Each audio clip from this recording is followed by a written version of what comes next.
Bonjour à tous, ravi de vous retrouver pour ce nouveau numéro de votre magazine Éco-Débat. Dans l'actualité, l'annonce a fait beaucoup de bien pour les économies de certains gouvernements africains. Il y a quelques semaines, son Excellence Wang Yi, ministre chinois des Affaires étrangères, a annoncé que son pays, la Chine, renonçait à 23 prêts sans intérêt pour 17 pays africains qui étaient arrivés à échéance à la fin de l'année 2021. Cette annonce a été faite lors des réunions de suivi du Forum sur la coopération sino-africaine, FOCAC 8, qui s'est tenu à Dakar en novembre dernier. Et Pékin confirme également qu'il redirigera près de 10 milliards de dollars de ses droits de tirage spéciaux au profit des pays africains. Mais comment comprendre une telle décision de la Chine? Qu'est-ce qui a milité en faveur d'une telle action pour ces pays? Quelle perspective dans les relations Chine-Afrique? On en parle avec nos invités du jour, M. Sadia Zouzou, spécialiste en intelligence économique. Merci encore d'être avec nous. Merci beaucoup, Smaoro, encore une fois de plus pour l'opportunité que vous nous donnez de venir échanger ici avec nos chers téléspectateurs. Et nous espérons aussi, nous estimons que, et nous pensons qu'ils apprécient aussi ce que nous faisons. Très apprécié avec nous ici en studio, M. Ouattara Barado. Vous êtes spécialiste d'analyse sectorielle et de stratégie. Merci encore d'être avec nous. Merci, M. Soumaro, de nous donner l'opportunité de donner notre point de vue sur ce problème vraiment important et permettre à nos auditeurs et téléspectateurs d'avoir l'opportunité d'écouter nos analyses qui, nous espérons, pourront apporter quelque chose à leur éclairage. Des analyses pertinentes et aujourd'hui on s'intéresse à un dossier un peu spécial, on va dire la Chine, les relations Chine-Afrique. On a vu récemment que la Chine vient d'effacer une ardoise de dette pour 17 pays africains. Comment est-ce qu'on peut analyser cette décision? Selon vous, à quelle stratégie répond cette décision de la Chine?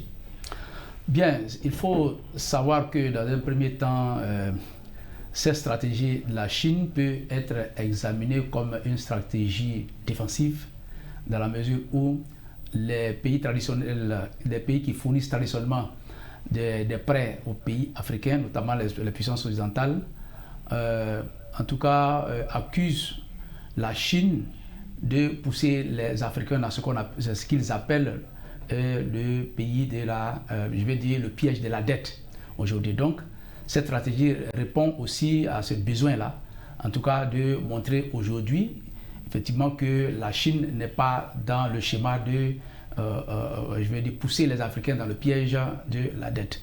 Alors, en répondant donc à un haut dirigeant américain, je veux dire que M. Wang Yi, le ministre des Affaires étrangères de la Chine, disait entre autres que la Chine s'est donné pour objectif d'aider les pays africains à sortir du piège du sous-développement au lieu de les précipiter dans le piège de la dette comme les pays occidentaux le disent et l'affirment.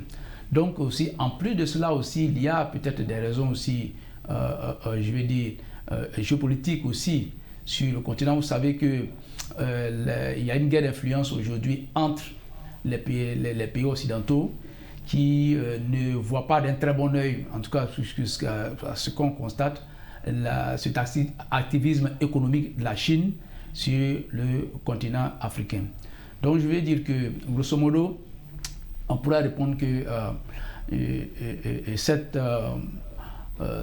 cette dette-là, cette annulation des dettes, habituellement, ces décisions-là sont annoncées de façon pas très publique, mais cette fois-ci, cette annonce a été faite publiquement, comme vous l'avez dit tout à l'heure, et donc les adversaires de la Chine aussi suspectent, et en l'occurrence les pays occidentaux suspectent la Chine, donc d'utiliser cela comme un effet d'annonce qui réellement, en réalité, n'a pas d'impact réel sur selon eux, entre guillemets, cette supposée annulation de la dette des 17 pays africains. Mais donc, je vais dire qu'en termes très clairs, la Chine a des objectifs stratégiques, des objectifs économiques qui sont très, très, très importants. Très certainement, on aura l'opportunité aussi d'en parler. Est-ce que, M. Ouattara Barado, je me tourne vers vous, est-ce que vous avez cette même analyse, cette même vision de cette décision de la Chine? Oui, je partage quelques points développés par mon co-animateur Sadia Zouzou, mais seulement je voulais ajouter que la Chine aussi, en prenant cette décision, a deux objectifs. un objectif de recherche de marché. Parce que sur le continent africain, si la Chine se présente comme une grande puissance qui annule une dette, alors donc les Africains auront la main plus large, n'est-ce pas, pour accorder certains marchés à cette grande puissance-là. La deuxième explication qu'on peut donner à cela, c'est que la Chine est en train de rechercher une influence au plan mondial. Et pour avoir cette influence-là, il est bon de marquer l'esprit du monde entier et en même temps l'esprit des Africains pour montrer qu'ils sont un continent qui est prêt à les aider. Bon, on verra bien tout à l'heure, hein, l'aide, ça dépend. Parce qu'il n'y a pas de, comme on le dit souvent, l'acte gratuit est anti-économique. Il n'existe même pas. Donc, deux aspects, recherche de marché, recherche d'influence. Alors justement, au niveau de la recherche de marché, on a vu par exemple, quand cette annonce a été faite, le ministre togolais Robert Dussé, qui en tout cas, il saluait ces initiatives parce qu'apparemment, le taux d'intérêt que la Chine fixe pour ses dettes est relativement faible par rapport à ce que d'autres grandes puissances offrent aux pays africains. Donc pour eux, c'est déjà salutaire. Et cette annulation de cette partie de la dette les reconforte à aller encore davantage vers la Chine pour demander encore des sous. Est-ce qu'on n'est pas dans le jeu de la piège de la dette finalement? Bon, non. C'est selon. Parce que la question de la dette africaine, je voulais signaler que cette dette-là est beaucoup plus concentrée sur les pays en Afrique subsaharienne, essentiellement. Et on estime même que, selon certains experts occidentaux, que la Chine détient environ 30% de la dette des pays africains. Alors donc, pour revenir à votre question tout à l'heure de ce que M. Robert Dussé a dit, il faut dire que les prêts qui sont octroyés par la Chine, ce sont des prêts à pratiquement 0%. Et la spécificité de ces prêts-là, ce sont des prêts qui courent sur une longue période. Et bien entendu, les prêts dont il est question ici tout à l'heure, ce sont des prêts qui étaient arrivés, dont le paiement était arrivé à l'échéance en fin 2021, qui n'ont pas été payés par ces pays et qui ont été annulés de toutes les façons, ils ne pouvaient pas les payer. Alors, mais je vais dire que c'est une bouffée d'oxygène quand même pour les pays africains. Et en ce sens que cela permet quand même... vous savez que les pays africains, par rapport, je vais dire, aux relations économiques qu'ils ont avec les pays occidentaux, les pays africains, ils sont beaucoup plus à l'aise avec la coopération chinoise. Parce que c'est une coopération qui travaille avec les Africains sur la base de la considération mutuelle et sur une base gagnant-gagnant. Et donc, à contrario de l'aide ou bien des dettes européennes, par exemple, des pays occidentaux qui, je vais dire, s'embarrassent parfois de condescendance et parfois de certaines sanctions qui, très souvent, enfin, quand je parle de sanctions, certaines décisions à relance politique, parfois, qui ne sont pas prises en considération par, je vais dire, par les Chinois. Donc, je vais dire que c'est très important. Et le fait de réchelonner cette dette-là. Mais la Chine le fait aussi pour des raisons stratégiques.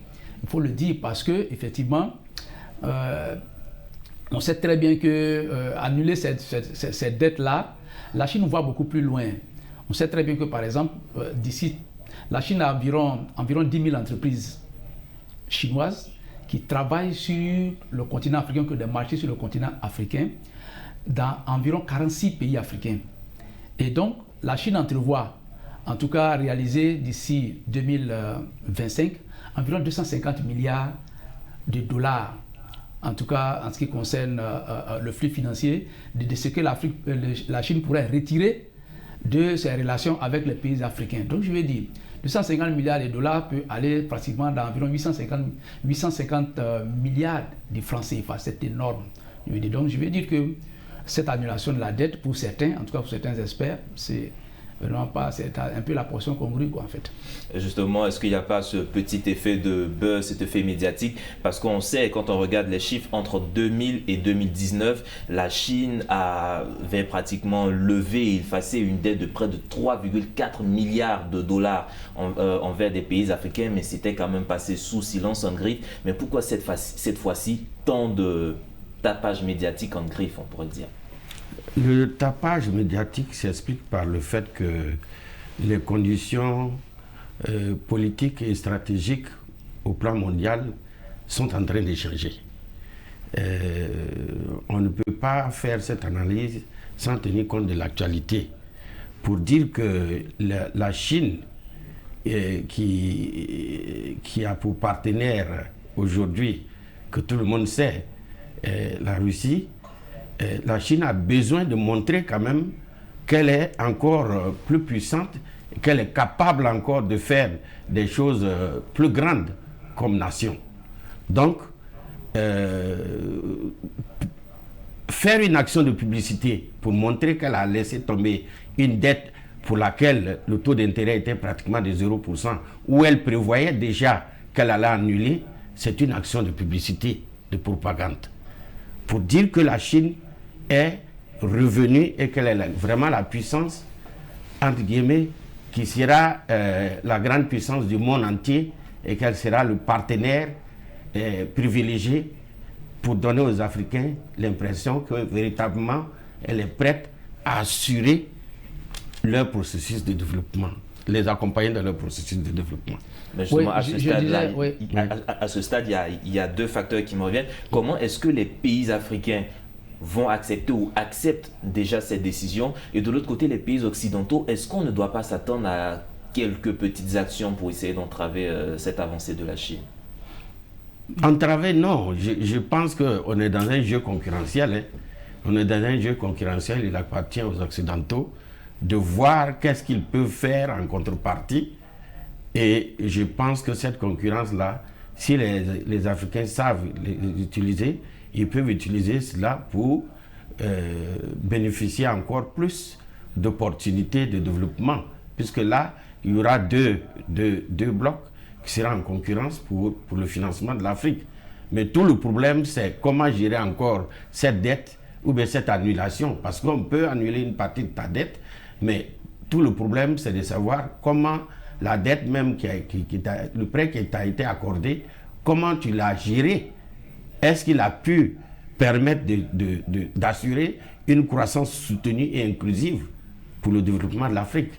C'est là que se trouve le problème. Ouais, moi, je pense que Mike Pence, en 2018, qui était le vice-président sous Donald Trump, accusait la Chine d'utiliser l'endettement excessif, selon eux, l'endettement excessif, un peu comme un genre de soft power, d'utiliser l'endettement comme arme de diplomatie pour permettre à la Chine d'avoir de l'ascendant sur les États-Unis et sur, je vais dire, sur les puissances occidentales, dans ce qu'on peut appeler aujourd'hui le basculement vers l'Asie du Sud-Est aujourd'hui.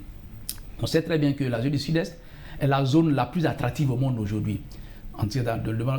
Ça comprend l'Inde, la Chine, le Japon, etc., etc.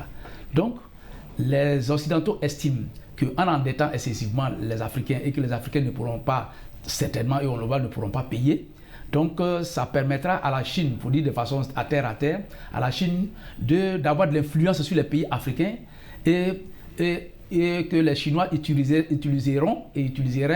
cela pour, par exemple, supporter la Chine lorsqu'il va s'agir, par exemple, de prendre des décisions à l'international, notamment en ce qui concerne des questions assez sensibles, comme ce qui se passe actuellement à Taïwan et puis aussi en mer de Chine. Donc, je vais dire que ces éléments-là sont des éléments très importants. Mais comme mon débatteur le disait tout à l'heure, il n'y a pas d'acte gratuit en économie, ça on ne le dit pas. Ça, c'est très clair. Vous avez dit la dette réelle des pays africains depuis 2019, de 2010 à 2019, c'est environ 150 milliards de francs CFA. Donc ça, c'est très important, cette dette-là. Donc je vais dire qu'effectivement, il faut s'attendre à cela. de façon très claire. Quand vous êtes endetté avec quelqu'un et que vous ne pouvez pas payer, cette personne a de l'influence sur vous. Ça, il ne faut pas le nier. Mais en même temps, ce qu'il faut voir aussi, c'est que les pays africains ils trouvent leur compte. Je veux dire, il y a eu... la question de la dette elle-même elle est très ancienne, hein, et je pense que les pays africains, depuis certains dirigeants africains, depuis l'indépendance aujourd'hui, font un peu ce reproche-là aux pays occidentaux d'avoir surendetté les pays africains et de n'y avoir pas eu de façon, je veux dire, le retour de façon concrète. Ce qu'il faut savoir, c'est que par exemple, certains experts tels que Éric Toussaint a écrit un livre sur la Banque mondiale, je veux dire la Banque mondiale, une histoire, qui montre très clairement que les pays comme la Grande-Bretagne, comme la France, et puis un troisième pays, la Belgique, ont contracté des prêts auprès de la Banque mondiale pour développer les territoires coloniaux à l'époque coloniale.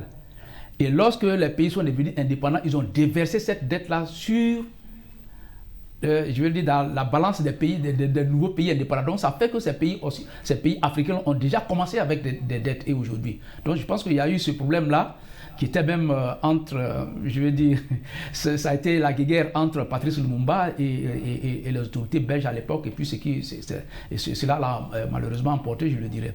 Donc je veux dire que c'est un élément très important. La dette, apparemment, à contrario de ce que cela peut laisser penser, est évidemment un outil très très important, et les grandes puissances qui se disputent le leadership sur le continent africain aujourd'hui ne voient pas d'un très bon œil l'activisme, je veux dire, de la Chine, étant donné que les Africains apprécient énormément, je veux dire, cette coopération avec la Chine. Vous voyez aujourd'hui, ici en Côte d'Ivoire, vous voyez le 4e pont, vous voyez aussi le pont entre Plateau et Chine. Justement, c'est là que je voulais arriver. Permettez-moi de vous couper la parole à ce stade. On a vu que la Chine investit beaucoup dans le domaine du transport, de l'énergie et de l'immobilier. Mais quand on regarde, est-ce que véritablement nos États en tirent parti? Et puis, est-ce que ces dettes, ces fonds, ces investissements que nous recevons de la Chine sont réellement et utilisés à bon escient? Bon, vous posez le vrai problème de l'utilisation de la dette. C'est-à-dire, le véritable problème, c'est tout le monde sait que la dette est importante pour assurer le développement. Mais c'est l'utilisation efficiente et efficace de la dette qui pose quelquefois problème. Bon, on ne va pas citer des pays, mais il y a quand même des pays qui utilisent normalement cette dette-là pour faire des infrastructures visibles et qui permettent effectivement d'assurer le développement. Mais il reste entendu que si ces dettes ne sont pas bien utilisées, c'est un couteau qui peut se retourner contre les Africains. Parce que comme M. Sadia le disait, la dette n'est pas neutre. Hein. Parce que quand vous avez prêté de l'argent, ou bien quelqu'un vous prête de l'argent, vous êtes obligé, vous êtes une main qui reçoit. Or, la main qui reçoit, en général, est toujours en dessous de celle qui donne. Mais quelle est cette hégémonie que vous pourriez prétendre avoir si à chaque fois vous empruntez? Si vous empruntez mais en même temps vous gérez bien, c'est tant mieux pour vous. Mais le véritable problème, c'est un problème global de l'Afrique. C'est la gestion de cette dette qui pose, à mon sens, un problème. Mais il y a un autre aspect qu'on n'a pas peut-être évoqué. Les gens estiment que la dette, les Occidentaux estiment que la dette des Chinoises n'est pas aussi... elle est un peu opaque. Ils estiment qu'elle est un peu opaque parce que effectivement, elle n'est pas aussi, la traçabilité de cette dette-là n'est pas aussi transparente que les dettes contractées par les Africains auprès des institutions internationales. J'espère qu'on aura l'occasion d'en parler, mais c'est là... On en parle en même temps parce qu'on a vu aussi que même si mais moi, je ne suis pas d'accord avec lui. Cette dette a été, on va dire, la dose a été effacée, mais jusque-là, on n'a pas encore de données officielles pour dire À combien est-ce que cette dette qui a été effacée s'élève? Quels sont les secteurs qui ont été touchés? On n'a pas de visibilité encore en termes de bonne gouvernance, de traçabilité, justement. Oui, moi, ce que je voulais dire, je ne suis pas d'accord avec M. Barado. Je dis tout à fait que la dette dont tu parles actuellement, effectivement, il faut savoir que les pays africains aussi font ce reproche aux pays occidentaux, c'est-à-dire les anciennes puissances, les puissances traditionnelles. Parce que la dette, il faut le dire en définitive, c'est un business aussi. Très souvent, il y a ce qu'on appelle la dette liée. Donc la dette liée qui fait qu'on vous prête de l'argent, on envoie nos entreprises qui exécutent les travaux, mais en même temps, on vous prête de cet argent, mais cet argent retourne d'une façon ou d'une autre au pays qui a prêté cet argent. Donc, je vais dire que c'est quelque chose de très très important. Donc, en ce qui concerne ce qu'il vient de dire, effectivement, il y a une question de gouvernance aujourd'hui au niveau de l'Afrique. C'est tout à fait normal. Mais c'est pour cela que les Chinois, pour essayer de contourner ce problème-là, ont décidé aujourd'hui d'investir essentiellement dans les infrastructures. C'est-à-dire qu'il peut y avoir par exemple des aides de façon ponctuelle quelque part, mais comme vous regardez autour de nous, vous voyez ici, ce n'est pas de l'argent qu'on donne aux États pour construire des infrastructures. Ils viennent eux-mêmes avec leur argent, à travers notamment deux outils très importants, comme la China Exim Bank ou bien la China Development Bank, donc qui permet, qui avoir l'apport financier, mais en même temps, ce sont les entreprises chinoises qui exécutent ces travaux-là sur le continent africain pour s'assurer qu'effectivement, je veux dire que cet argent, ce prêt qui est mis à la disposition des pays africains est utilisé, je veux dire, pour les objectifs pour lesquels ces prêts ont été donnés. Mais en même temps, ça profite aussi, bien entendu, aux entreprises chinoises parce qu'elles permettent véritablement de s'implanter sur le continent africain. Le revenu national chinois augmente chaque 7 ans. Donc ça fait qu'il y a un véritable besoin des pays, surtout de la Chine, en ce qui concerne les ressources, les matières premières, minières, minéralières, agricoles et certains métaux. Donc ils ont besoin effectivement de cela pour effectivement peser, comme je l'ai dit tout à l'heure, non seulement sur le plan économique, mais aussi sur le plan géopolitique.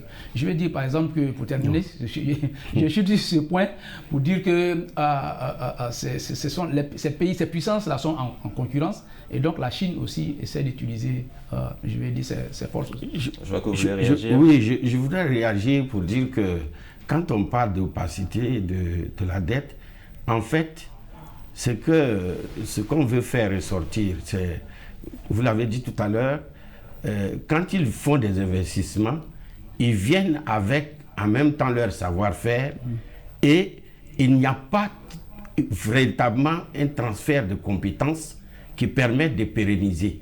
Alors qu'ils ont dit au départ qu'ils venaient pour aider l'Afrique à se développer. Parce que comme si vous pêchez du poisson et que vous donnez à la personne. Ça, c'est le premier point. Le deuxième point, c'est qu'au niveau des matières premières dont il s'agit, on ne va pas peut-être citer des pays, mais il y a un reportage d'un grand journaliste d'une grande chaîne française qui a dit qu'il y a un tunnel qui pouvait transférer la matière première qui était exploitée dans un continent, dans un pays d'Afrique, et que le décompte se faisait en Europe, en Chine. Ça veut dire quoi? Ça veut dire que l'Afrique pourrait dire que nous aussi on a une dette envers effectivement la Chine, puisque la Chine exploite des choses et qu'elle envoie, elle va comptabiliser avant de nous dire est-ce qu'il ne faut pas aussi comptabiliser cela comme une dette de l'Afrique vis-à-vis de la Chine. Oui, mais moi je veux dire que par exemple sur le plan économique, on ne peut pas aller sur le plan. C'est une question de, je vais dire, des relations gagnant-gagnant. Les pays africains coulent sous le poids des richesses incommensurables qu'ils n'arrivent pas à exploiter. Donc l'exploitation de ces ressources nécessite des moyens colossaux, notamment en ce qui concerne par exemple les industries d'extraction. Par exemple, les Africains n'ont pas souvent la technologie, mais ils n'ont pas les moyens. Mais en même temps, la Chine aide les pays africains à construire des infrastructures. Vous voyez par exemple les chemins de fer qui sont construits en Éthiopie, au Kenya. Par exemple, on estime par exemple que la Chine a dépensé environ 5 milliards de francs CFA, par exemple, pour construire une ligne de chemin de fer au Kenya, de Mombasa jusqu'à à Nairobi. Et je vais dire que c'est le plus lourd investissement en Afrique, depuis l'époque coloniale jusqu'à aujourd'hui. Donc je vais dire que dans les relations internationales, il n'y a pas, ce sont des relations d'intérêt de pays à pays. très souvent, depuis longtemps, effectivement, les pays africains, les puissances occidentales aujourd'hui sont en Afrique, elles exploitent le continent africain, les matières premières, etc., etc. Mais il n'y a pas de... Je veux dire qu'il n'y a pas de choses tangibles. C'est pour cela que les Chinois, à travers leur projet, les routes de la soie, séduisent les puissances occidentales. Elles ont beau critiquer les Chinois, mais elles ne peuvent pas faire mieux actuellement que les Chinois. Parce qu'effectivement, la Chine est la deuxième puissance mondiale aujourd'hui qui a suffisamment de capitaux. Et c'est que, je veux dire que les puissances occidentales ne sont pas capables de faire. Bien qu'elles aient promis, par exemple, l'Union européenne ait promis à travers le programme Golden Gateway, par exemple, d'investir plus, mais à travers un rapport gagnant-gagnant, mais les Africains sont un peu échaudés. Parce que ça fait très longtemps que ça dure, et puis bon, chaque fois, c'est des paroles aussi. Alors, parler de la Chine et de toutes ses actions sur le continent, on en a pour un bon moment, mais là, on tire pratiquement vers la fin de cette émission. Parti pour s'enraciner, s'implanter davantage sur le continent, la Chine aujourd'hui est le plus grand prêteur bilatéral d'Afrique. L'Angola, la Zambie, l'Éthiopie, le Kenya, le Cameroun ont le plus emprunté avec la Chine ces dernières années. Et encore, on attend de voir dans les prochaines années qu'est-ce que cela peut donner, la Chine en Afrique. C'était le débat de votre émission de ce jour. Nous étions avec M. Sadia Zouzou, spécialiste en intelligence économique, et M. Ouattara Barado, spécialiste d'analyse sectorielle et de stratégie. Merci encore pour vos analyses. Vous pourrez retrouver cette émission sur notre site internet www.mediantv.com. Agréable suite de programme sur nos antennes.